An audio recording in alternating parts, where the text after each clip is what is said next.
You're listening to Salford City Radio, 94.4 FM. Your host, Jimmy Petruzzi, on the Friday Sports Show.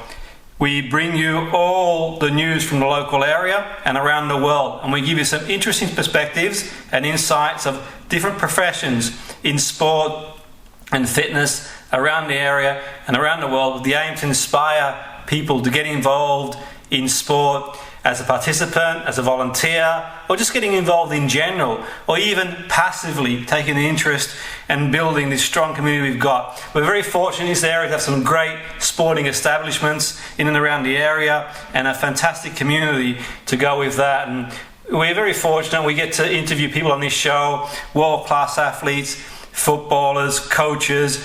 Today we have a very interesting interview. It's a body transformation coach and also someone who's really inspiring, how they sort of embarked on the career, not necessarily a career, but they also compete in fitness modelling alongside doing the work that they do, that she does. And that's quite inspiring because it's someone who walks their talk, and having had the opportunity to have seen our guest deliver a seminar at a conference recently, it was a really inspiring interview. So prepare to be inspired, and as always, do email us on the Facebook page, the Friday Sports Show, with any questions, comments, otherwise that we can put to the interview. So our guest today is Sarah Wall, body transformation coach, and also competes in fitness modelling. Sarah, welcome to the show. Great to have you on board. Oh, thanks so much, Jimmy. I'm so happy to be here. No, that's fantastic. And one thing that sort of resonated with me when I watched your seminar at the Hypnotherapy conference is body transformation coach. Now, one of the things that sort of appeared to me is you're someone who walks your talk, but you are quite a resilient character. Listening to you speak, you sort of overcome a lot of, well, I say adversity, we all have adversity, but I think for you to sort of pick yourself up again and go again, do you feel that your life experiences, Sarah, influenced you as a coach, a body transformation coach? Yeah, for sure. I mean, everything that I've been working on in my personal life, in my professional life, is like a big mix. You know, it all comes together to create a kind of lifestyle, create the kind of the clients that I work with and the things that I do.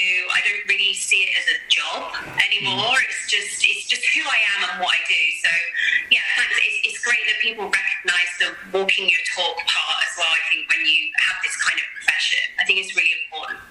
Yeah, I think what really intrigued me is from the point of view of a body transformation coach, and we all go through phases in life where, well, certainly I have, where it's not always easy to maintain that sort of level of intensity to exercise, to eat well, especially when things aren't going well in life. For example, we all go through bereavements and breakups and all these sort of things that happen. And in your own mind, what sort of, I know everyone's different, everyone has their own sort of journey.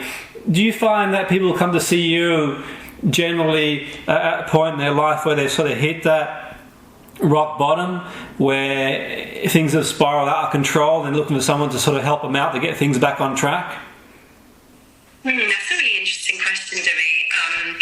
For sure, there's some people that have gone through something that has maybe triggered them to look at their health. Like maybe they've gone through something, a loved one's been ill, had cancer, maybe they've gone through a divorce.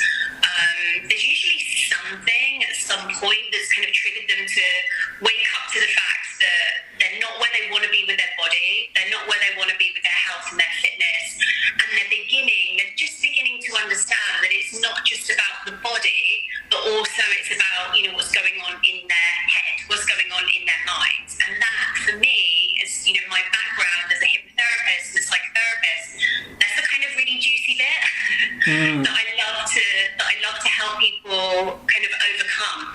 So once they get into the, is this about my body? Is this really about how my body looks? Like looking really hot, fit, sexy, like the stuff that we see in the media, the stuff that we really want, or a lot of us really want. Is that really what's going on here? Or is there something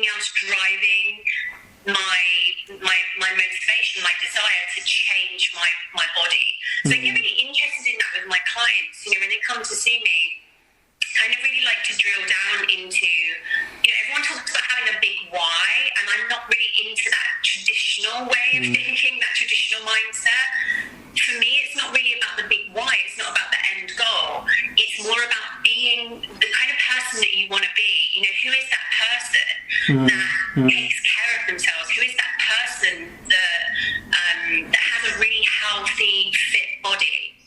So breaking it down into more of a process,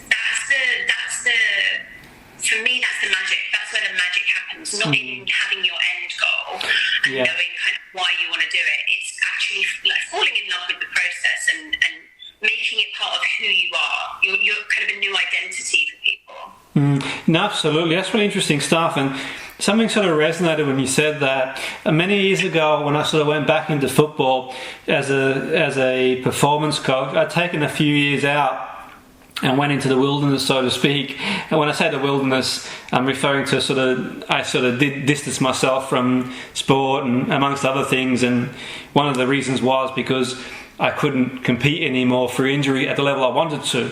Now that was tough for me, but the issue was, Sarah, I sort of carried on eating the same volumes I used to eat, and that was a lot of carbs as a sports person, and I gained a lot of weight. And then when I went back into football, I sort of took a job working at youth level. Now I was carrying a lot of weight, and I was just before I set off one morning to train the lads, the youth team, I took a glimpse of myself in the mirror and thought, and this is not sort of undermining people who are in that situation because I've been there myself, but I thought, if I'm going to inspire these young people, then I need to do something about myself, because I was sort of carrying a lot of excess weight at the time. And I thought, well, if I'm going in telling them to train, to be able to perform at the best level.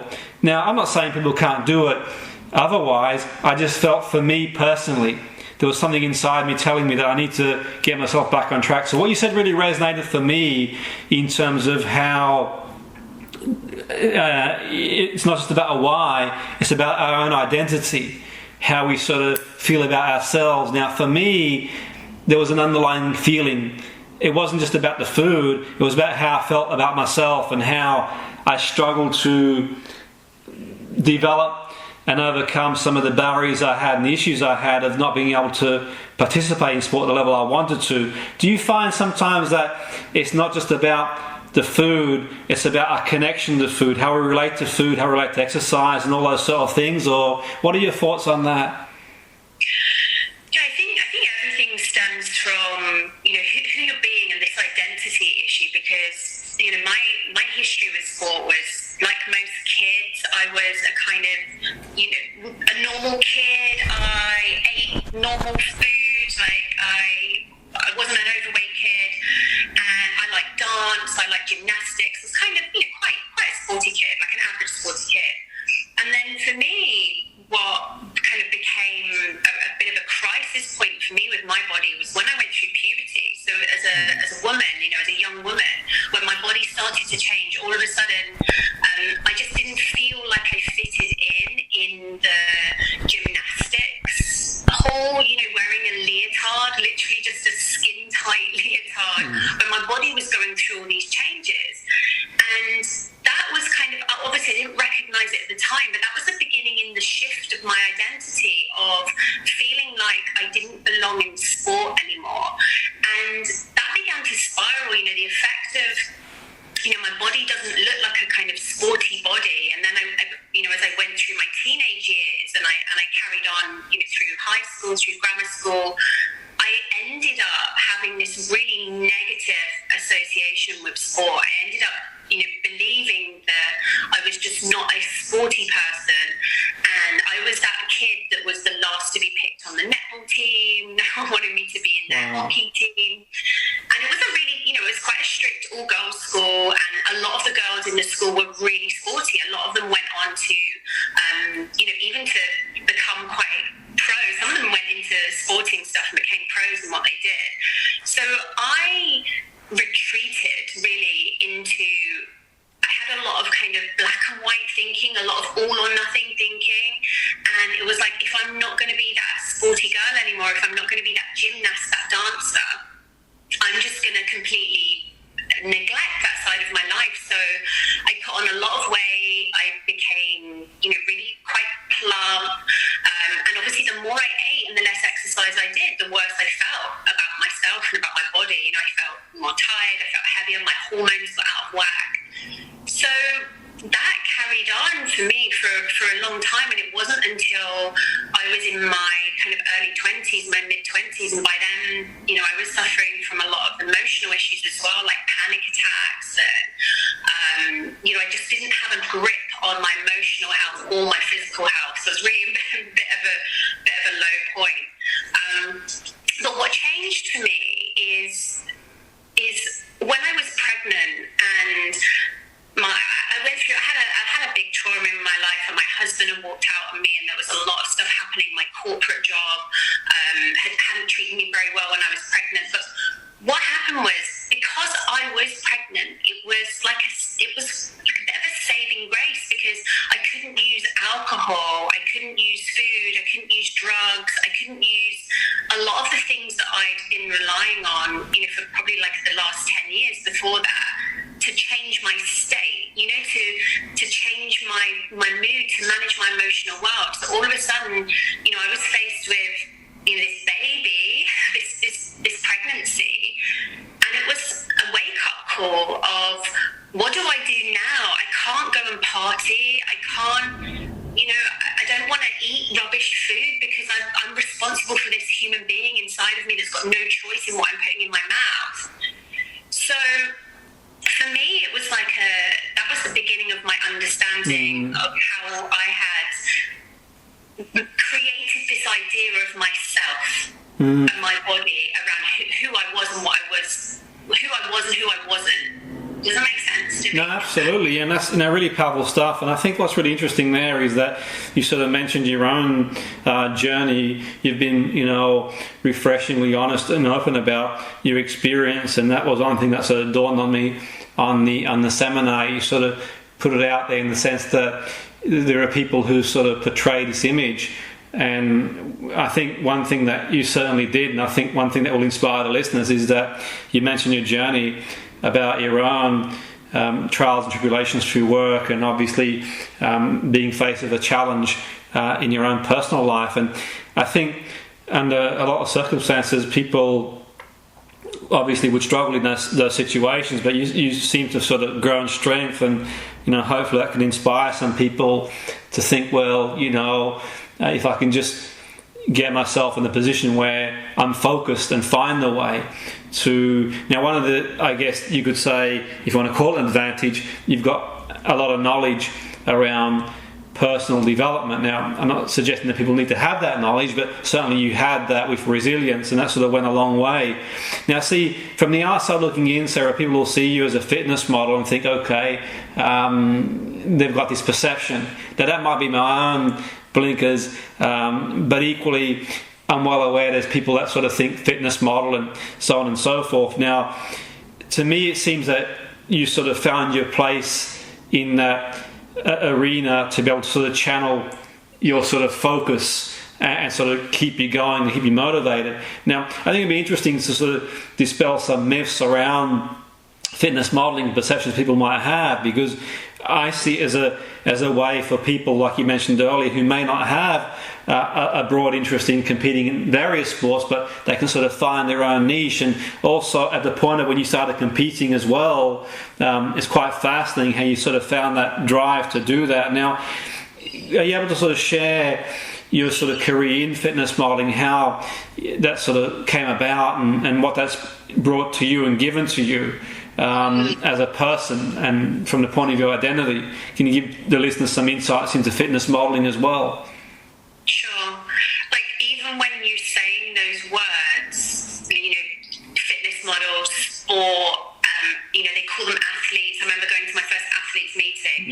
Even when we're saying this stuff now, there's like a little small part of me that's screaming, no, that's not you. You know, you're not an athlete. You're not a sports person. So it's funny, right? So I got into it really late, Jimmy. I had always been inspired by bodies. I just love bodies. I love bodies. I love transformation. I love pregnancy. I love before and afters of people who've lost weight. Like, it's always something that's fascinated me. And I remember even when I was a kid, I began to get really interested in women's physique when I was watching Terminator 2, when I was watching Linda Hamilton and she's in this psychiatric unit, and everyone thinks she's mad, because she's saying robots are coming from the future to kill us. And she's in this psychiatric unit, and she's this really, she really personifies in this movie like a really strong female character that is going against the grain, that is standing up for something. So I was inspired by her, and I was inspired by her body. And obviously, Arnold Schwarzenegger's in that movie too, and the biggest, probably most famous bodybuilding character that we've had in recent years. So I had these little tasters, even in this time when I was that, kind of overweight, chubby girl. I was inspired by these people. And Madonna, at the time when Madonna as well was going through her really fit phase, and she got, just the shoulders and the definition. So for whatever reason, I loved that. And I would look at magazine covers, like fitness magazines and women's health magazines, and see these fitness models and just think, wow, I just love that. And I got really curious about what it would be like living in that body. What would it be like to have that kind of strength? What would it be like to feel really fit? And there's a lot of talk in that kind of, it's really fashionable now to talk about body positivity and to say that you can't see somebody's fitness, that leanness doesn't equal fitness. And I get that, but I think there's a lot of misconceptions there as well about how we're kind of going the opposite way and saying, just because somebody looks fit, it doesn't mean that they're healthy. And I think that's a bit of a, I think that's a bit of honestly, a bit of a ridiculous thing to say. If someone is very overweight, they're very unlikely to be healthy, right? So I got really curious. I was like, it must feel good to be in that body. I was thinking it must feel good to be in that body. So I got into it really late. By the time I was about 38, I finally kind of just took the decision that I would compete, because just trying it, so for a few years before that, in my 30s, I tried fitness, and I got involved in different areas of fitness, and tried lifting weights, weightlifting, but I really just needed something outside of myself to drive me, to give me a little bit more focus. That's really fascinating, Sarah. And so, you're 38 years of age at the time, and you had your children. You had children then, and then you sort of decide, okay, I'm going to now focus on going into fitness modeling. There's listeners out there thinking, okay, going into that sort of arena isn't easy, in the sense that, this might be my perception, in my limitations, in the sense that, okay, all of a sudden you're sort of thrust in this arena where people are, really conscious about the way they look. They work really hard to get there. But also, one could sort of make the point that there's an aura of vulnerability. Now, I know, and if I had to sort of stand up, and I know there's a lot of people out there that stand up and that be judged at that moment on their fitness and the way they portray themselves, that can bring pressure. So there's like a sense of admiration for someone to do that and to stand up and say, okay, I want to do this, and actually do it. Now, from the point of view, how did you feel, Sarah, when you sort of did your first competition, and when it sort of got real? There's one thing sort of training, and there's one thing obviously stepping up and competing. How did you feel that moment when you sort of stepped up and competed? I felt like I was born to do it. When I was actually on the stage, I was nervous as hell, of course. I was terrified. But when I stepped out onto the stage, and for all of my kind of quite an academic background, and not associating myself with that kind of athletic or sporty type of person, to just stand on a stage in a bikini, in a tiny bikini, and be judged just on my body, not on how smart I am, or how I can have a smart debate with someone, or how successful I am, but purely on my body. It was liberating. It was an amazing experience, because the biggest judge of the judgment always comes from within, right? And the biggest judge of ourselves is our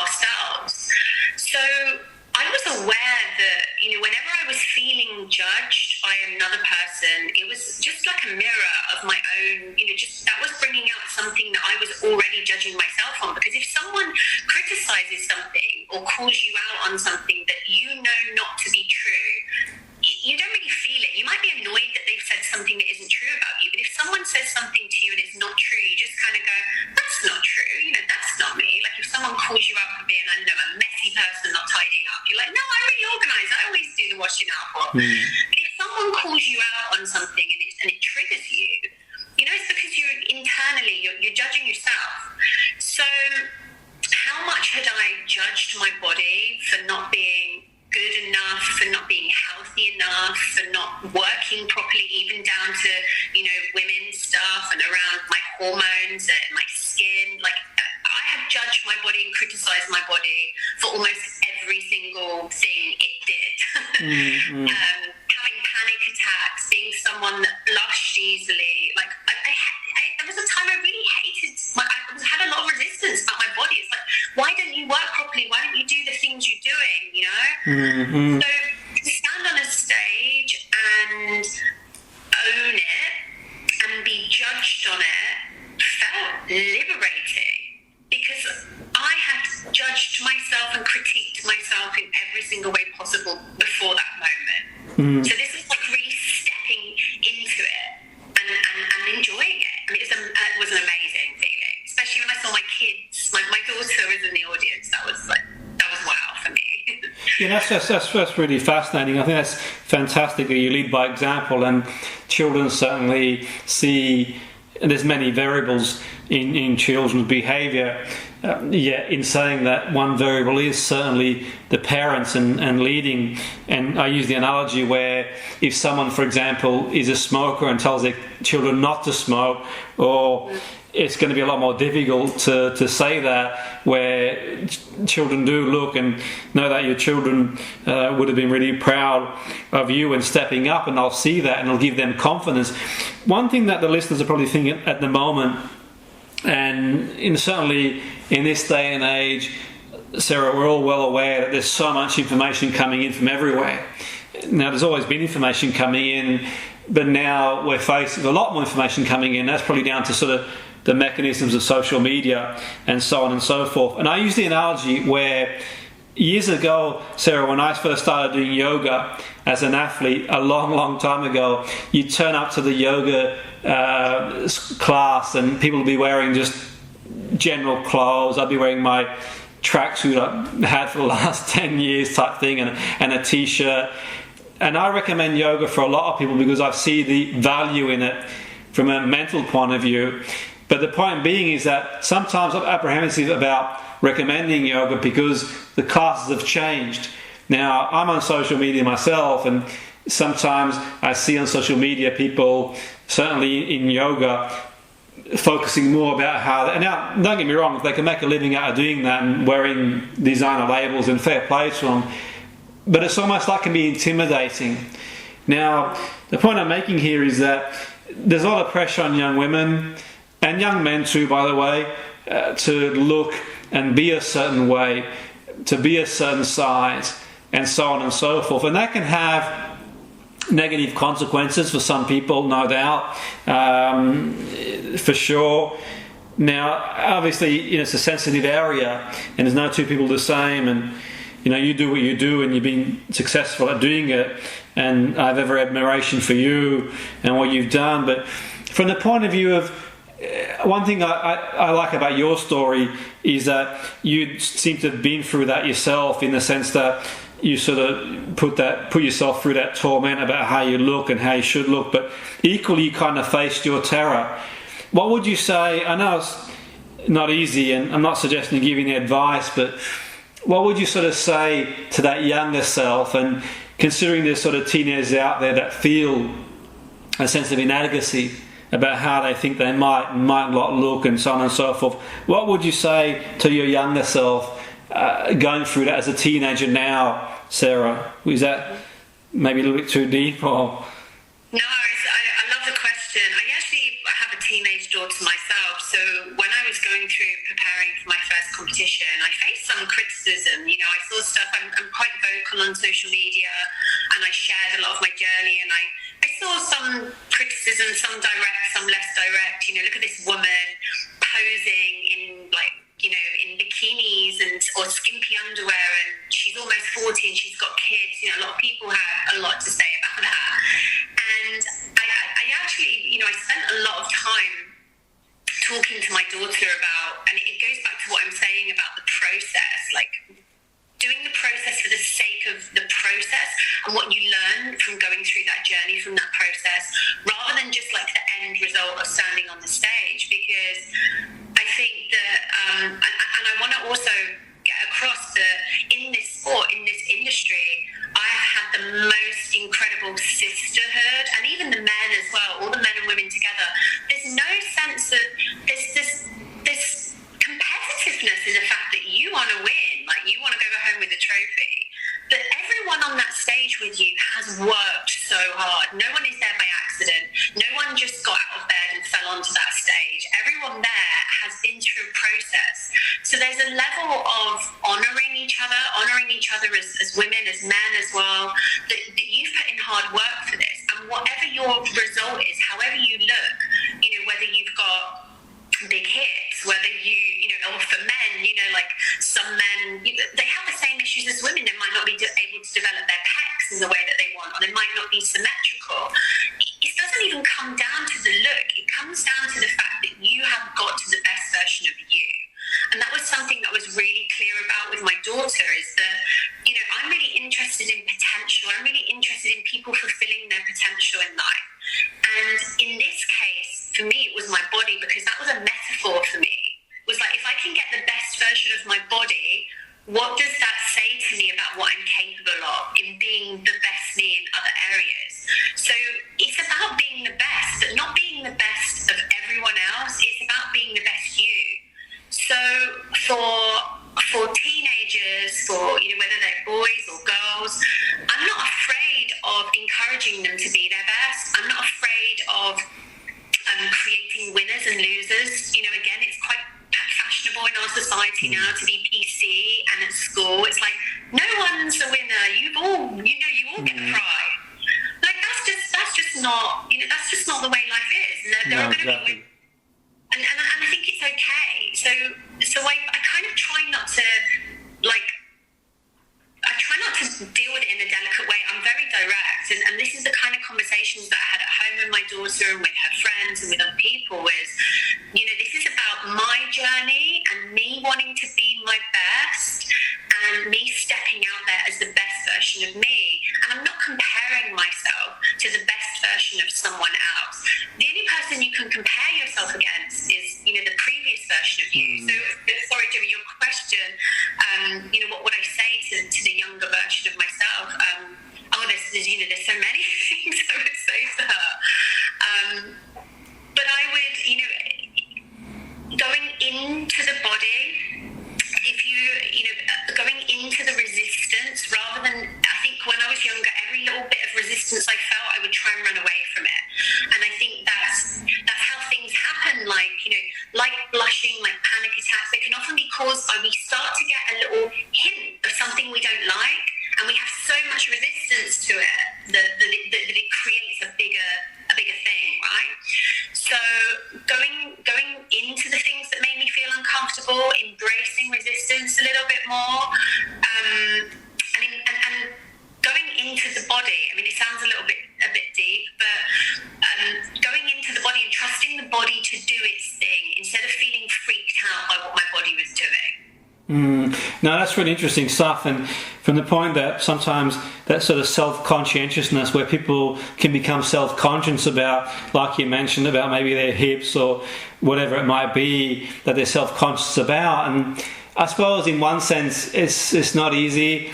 It's not easy in the sense that we sort of see the magazines and we see corporation have these big advertising campaigns, and I think sometimes people have this perception, Sarah, that people always look that way and it comes easy. No, there's a lot of hard work and so on and so forth. But one thing I sort of admire about you and the talk that you did is that it's one thing, for example, when you see in the magazines and TV a film star or a famous model who does it professionally full-time at a point in their life where it's all geared up for that. Now, that's sort of not undermining them. They work really hard. No, they are, they put the effort in, and fair play to them. I certainly wouldn't criticise them, great for them.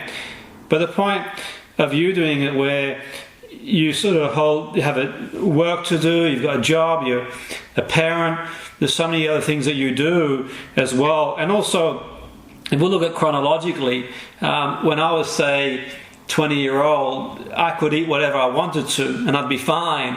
I got to the point in my own life where I only had to look at food and obviously weight. So it becomes more difficult metabolically, physiologically as well to maintain that. And one thing about yourself is that it doesn't come easy. You've got to put the effort in. Now, it's one thing if you are this sort of film star getting ready for a film and you've got coaches around you, you've got all these sort of people around you supporting you to get there. And equally, even when they do get there, they don't always stay there. You see them in pictures when they're sort of just on vacation, they look different. But from your point of view, I don't know. I mean, you mentioned you got support in the area that you sort of compete in, but equally, you step away from that, and you are the parent. You have got work as well, and that sort of stuff. And do you find it difficult to sort of juggle the training around your life, or is that something that you sort of it's become a holistic part of yourself, what you do professionally as well as personally? I mean, how do you manage that? People are probably wondering, okay, how does Sarah do what she does in terms of maintain that weight, that appearance, to be able to focus on competitions? How do you sort of fit that into the time frame of day-to-day life without obviously having the luxury of some people who are competing every day, who can just do it full-time and focus on that? Yeah, I think that's a great question. I think there's two main areas that cause people to kind of fail in this stuff, which is, one is not understanding where to put their focus, where to put their energy. So people often, when they embark on changing their bodies or addressing their fitness and health, they tend to focus on the wrong stuff, or they tend to just dive straight in. So, for example, somebody might decide, I want to get healthy, I want to change my body, I'm going to cut calories, I'm going to go on a diet, I'm going to join the gym, I'm going to go 4 times a week. And they kind of focus on this traditional stuff, and they focus on, because this is what's often out there in the media and the magazines, is focusing on this stuff. And then they're not really focusing on the things that will really help them get the result that they want. So, for example, things that will help them get the result they want is focusing on their rest and recovery. Like things that you learn when you start getting into the athletic world is how important it is to calm down your nervous system, how important it is to allow the body to recover after you've exercised.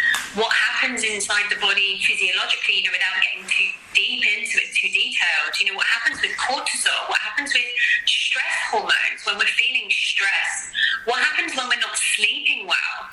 So, my coach that, I had a coach that did my food plans, because to get on stage, I had to get quite specific about my food.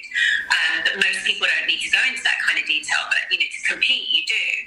He was really interested in the questionnaire I had to fill out for him was like, how much sleep are you getting? Because if you're not getting a good 7-8 hours sleep, there's no way you're going to be able to go and hit the gym and lower your calories. And so I think that's one of the reasons why people often fail, because they try to do too much too soon, or they don't focus enough energy in areas that that need their focus. The other thing that I think is the area that people need to address is their mindset around, and me as a hypnotherapist, and my background in hypnosis and trance, which sounds very, deep, doesn't it, getting into trance, but people walk around in these kind of toxic trances about their bodies. I'm a failure, I might step on the scales and I haven't lost weight, or I've gained weight, or it's kind of facing what you're thinking thought that you have to be true. You know, if you step on the scales and you gain weight and you feel a bit upset about that, like acknowledge it. Like, oh, I'm disappointed I gained weight. I'm not going to believe the thoughts that I might have about that afterwards. Like, I'm not going to believe myself if I start thinking, oh, I'm a failure now.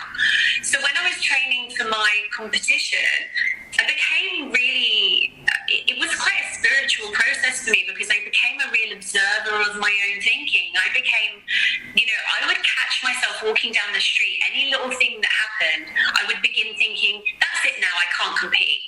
I would love any little excuse, anything happening in my personal life, you know, anything happening at my kids' school, I'd be like, that's it, this is my get out clause, I can't compete now. And I just began to laugh at it, Jimmy. You know, I began to see myself thinking and just get curious about that. Like, oh wow, Sarah, you're really thinking a lot about all the excuses you can come up with as to why you can't get on that stage.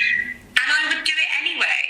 You know, I would have those thoughts. I wouldn't try and pretend I wasn't having them. I wouldn't try and have more positive, happy thoughts or anything like that. I would just let them be there. And so I see that a lot. I see that a lot with the people that I work with you know, with women, that they kind of have this really black and white thinking of, you know, I'm either doing it all perfectly or I'm not doing it. And there's just this when you can relax more into just, you know, having thoughts about things and worrying about failure, but still focus on your process, then it becomes something that's fun. You know, it's actually fun for me. I enjoyed how much resistance I had to doing it. It was kind of a fun game I was playing with myself. Absolutely. No, that's really fascinating. And there's been a lot of high-profile people in the last few years, Sarah, talk about mental health, and no doubt the listeners will be aware of that. Now, I admire them, and I think it's great for them to talk about that. I'm sure it helps a lot of people. It's fantastic they do that. One thing I've always said is, and this is just my opinion, and I'll be interested to see what the listeners' opinion is on that, so do email us on the Facebook page, but I'm sort of curious to know, and I've always been sort of, one of my thoughts are, as much as I think it's great that some of these high-profile people talk about mental health, I've always said this, and one thing that resonated about your talk is you talked about your own journey to panic attacks and so on and so forth. And I think it's one thing for someone, and having worked in top flight sport myself, so I'm coming from a place of being involved in that arena. It's one thing being a high profile sports person or someone who has got that tremendous support network, in the sense that from a financial point, now I'm just not undermining them. You know, I don't want anything to think I'm undermining. It's great that they do talk about that, but I'm just saying there's one thing about the person who's got wealth. Now, not that mental health discriminates, because it can affect anybody, but it's one thing if you have got wealth and you've got that support network to get therapists, to get everything that you need to make the recovery, but it's one thing being that sort of single parent, or someone who's working in a factory, or someone who's just trying to make a career for themselves, who's afraid to talk about how they feel. For me, as much as I admire people who are very well known to come out and talk about that, it's not always easy, Sarah, for someone in a situation who is working in a job 9 to 5 in the factory, who's afraid that if they talk about the anxiety, they talk about the depression, they talk about panic attack, there's still a massive stigma around those areas. Will it affect me? Will I still have a job in the morning? Can I support the kids? And so on and so forth. I think for me, my admiration is that people like yourself who have managed to, and obviously things affect different people in different ways, but you sort of managed to sort of channel that energy into an activity, into a sport, but you had obviously the information as well, because you sort of hypnotherapist and so on and so forth. From your point of view, I know it's a contentious and sensitive issue, it's a broad area, we could sort of talk about it for hours, but what's your take on that, Sarah? Do you think that it's not as easy for people day-to-day life to talk about their mental health challenges, or do you think that might be something that I'm way off the mark on? Yeah, it's interesting. So I think it's definitely become more acceptable now. What I'd like to see is, rather than just, I mean, I think it's great to talk about it. I think it's great to, to have these kind of open discussions and where people can feel that they can talk about this stuff. But rather than just talk about it, I'd like to actually see things change. I'd actually like to see more action taking. So, there's stuff a few weeks ago, it was really tragic. One of the boys at my daughter's school, a teenage boy, took his own life. Wow. And the school have been, they have these kind of like mental health days. They don't call them that, like these emotional health days, and they're doing this stuff. So I think as a culture, as a society, we definitely made a shift in the right direction to help people not feel so stigmatized, to help people talk about this stuff. Like when I was a teenager, anxiety wasn't a thing. Like people didn't talk about anxiety. But what I'd like to see, rather than just talking about it, which is a great start, is actually have some, help people understand how they can take action. Because I think the danger is if we just talk about it, it almost feeds into it. It's almost like, it becomes, we talked about identity earlier, didn't we? It can become part of our identity, like I have anxiety. It's like it's who I am, and all of a sudden, if your identity is based around, I'm depressed, I have anxiety, it can feel hard to shift. So I think talking about it is great, but also talking about it in a way that is empowering for people. That these are all transient states. That as people, as human beings, like we're able to change very fast.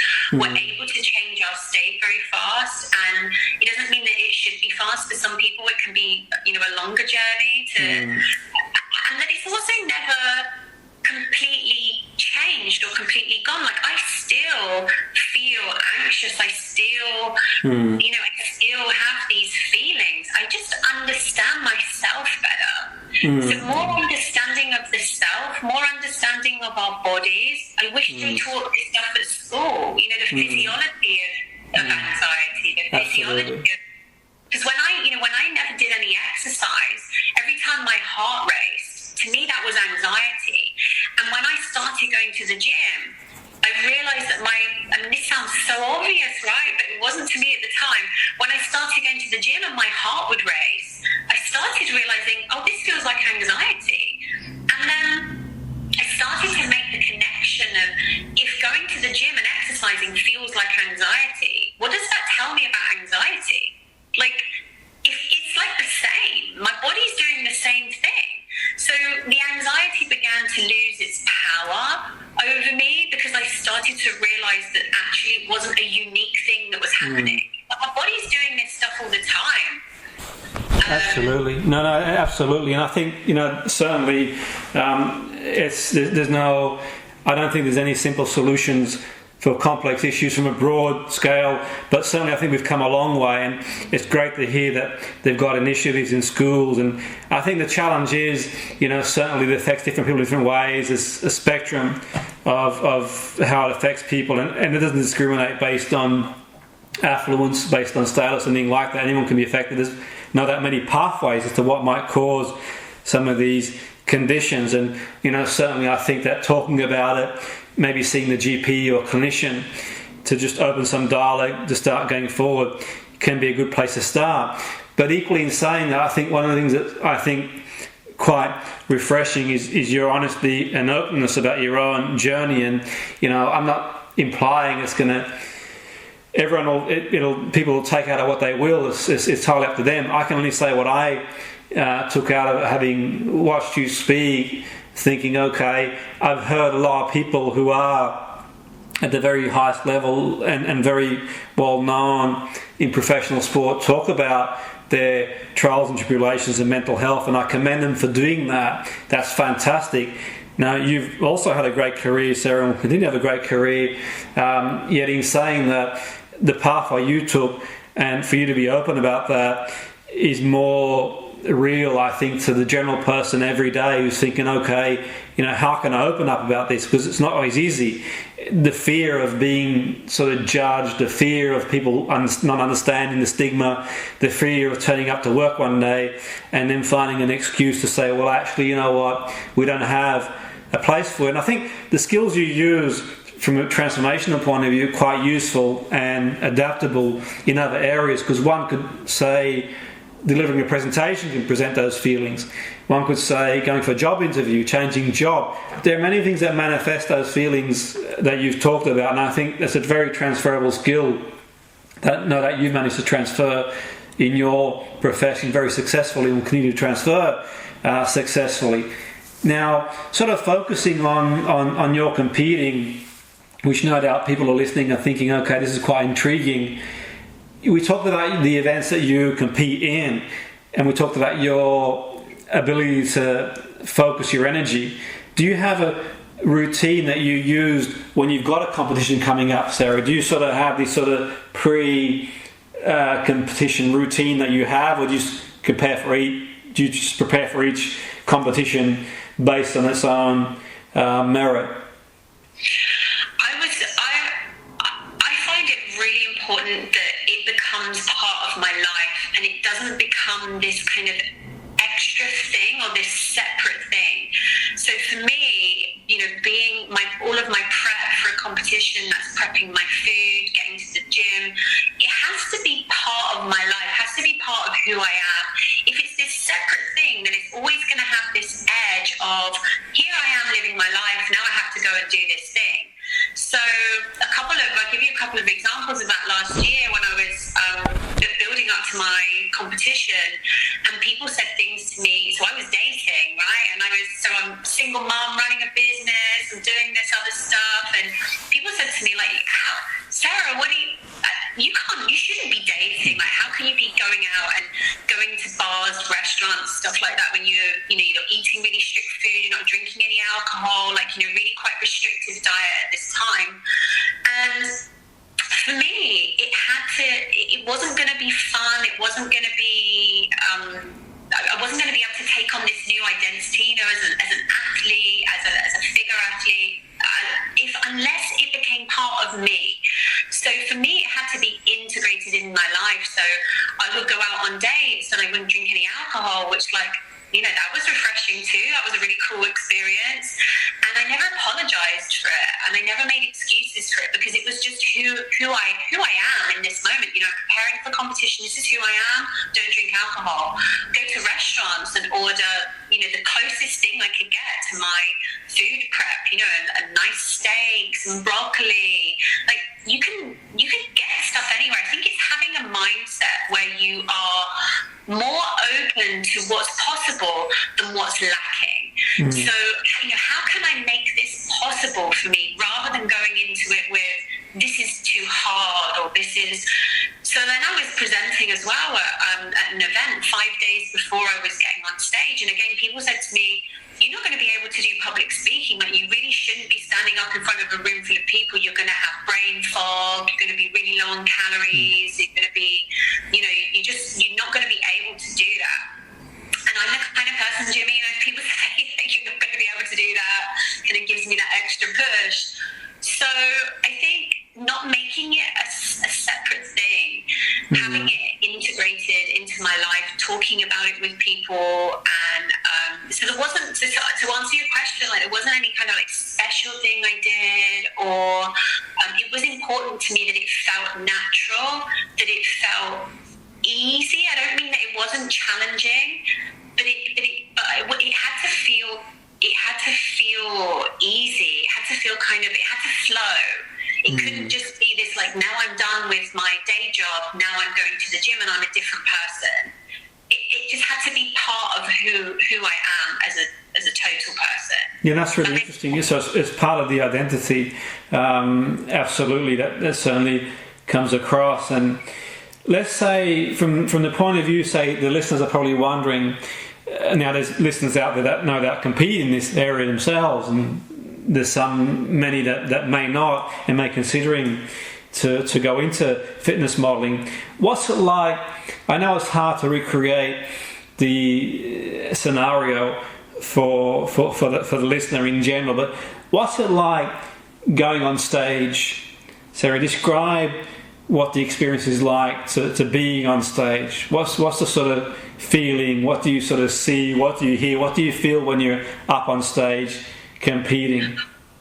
Well, I think First of all, backstage is this buzzing hub of athletes, of energy, of beautiful bodies. You know, like everyone they bring their top game, they're wearing their best outfit, they've prepped everything down to their skin. I mean, it's not like, other sports people maybe are less concerned about things. So this is where it's a kind of quite a unique sport because your makeup is important, and these things are so non-PC, but I loved it. I embraced it all. So backstage is like a hive of beauty, of sparkle, and I love this stuff, and I'm fully into embracing, like, if you don't love that stuff, like, that's cool as well, and some of the women were much sportier than others, like, you just could really embrace your personality.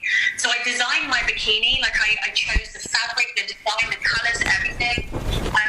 For me, it was this real experience of being authentically me, being the best version of me, and seeing everyone else. So you've got these hundreds of people. If you think about the sights and smells, Jimmy, like, being really open. I mean, it stinks a little bit backstage because you've been sprayed with fake tan a couple of times. You're not allowed to shower for 24 hours. So there's a lot of kind of like, there's a lot of energy. And then actually going on stage, so that's backstage, right? So going on stage, it's a little bit like, so the federation that I competed with, they put on an incredible show. There's 1,000 people in the audience. It's in this huge theatre. It's lights, it's music, there's a DJ. So it's kind of like a bit of a party atmosphere in a way, and you line up and you can hear the people cheering in the audience. It's kind of like everything for me. And the moment that I stepped on stage in front of the lights, it was, and I think I mentioned it before, it just felt like I was meant to be there. It was just a real feeling of coming home and being like in this place. Like I felt like I belonged there, and I think that comes back to because of the work that I've done, my identity, and making this part of who I am and my life. It was just an incredible experience. You have the photographers going, it's flashing lights. It's a mixture. It's almost like being a rock star. Yeah. With and you're doing your best poses as well. So it's a really physical experience. I think a lot of people, perhaps if they haven't got into the bodybuilding world, don't understand what goes into the posing, what goes into the way that you present yourself on stage. I mean, it's not like just going there and standing.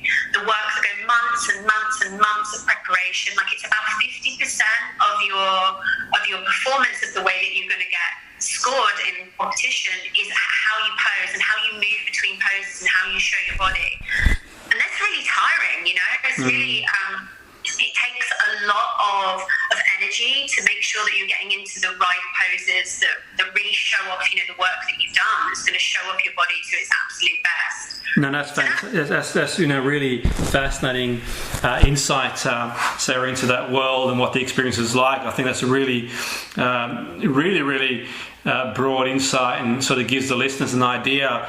In terms of anyone listening, thinking or contemplating getting into fitness modelling, is there anything specific they can do, Sarah, to get into that sort of arena? Are there sort of clubs, or how do they go about doing that?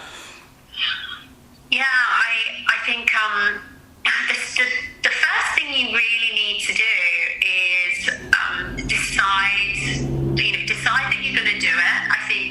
I know a lot of people ask me a lot, and they say that they're thinking about doing it or they'd like to do it. I think owning the fact that you're interested in it is the first step. So if you're listening to this and you're thinking, I'm kind of interested, I'm kind of curious about it, but I'm not sure, it's like, own it, right? Own the fact, like, this excites me. I love the idea of stepping on stage. And then finding somebody that's got experience in it. So finding somebody who's coaching. So even on social media, like, you can go on social media. There's loads of hashtags around fitness models and bikini girls, and I was following a lot of people that are really have gone through a lot younger than me, and do this as their full-time profession. So I was following some bikini girls, and I was looking at who was coaching the women who I thought were doing a great job, whose physiques I really admired and mindset I really admired. So I was following them on Instagram, and I actually reached out to the coach that I thought was coaching a group of women that I really admired. So that's how I started. I reached out to this coach. Then I got some advice, like what federation would be good for me, because there's lots of different federations depending on your body type and what your goals are. I competed in a completely natural federation, so there's only two, as far as I'm aware, there's two federations that are drug tested in the UK. So this is a completely natural bodybuilding federation. That was important to me as well. Social media, reach out to somebody that's done it. Absolutely, yeah. No, that's really fascinating. It's really interesting to see someone who's sort of living it and been there and done that, to sort of offer that sort of input. I'm mindful of time, and there's, I'm sure, a lot of other questions that we could talk about, and we could carry on with the discussion. It's been really fascinating. I'm sure the listeners have really enjoyed it. I've certainly provided a really interesting insight.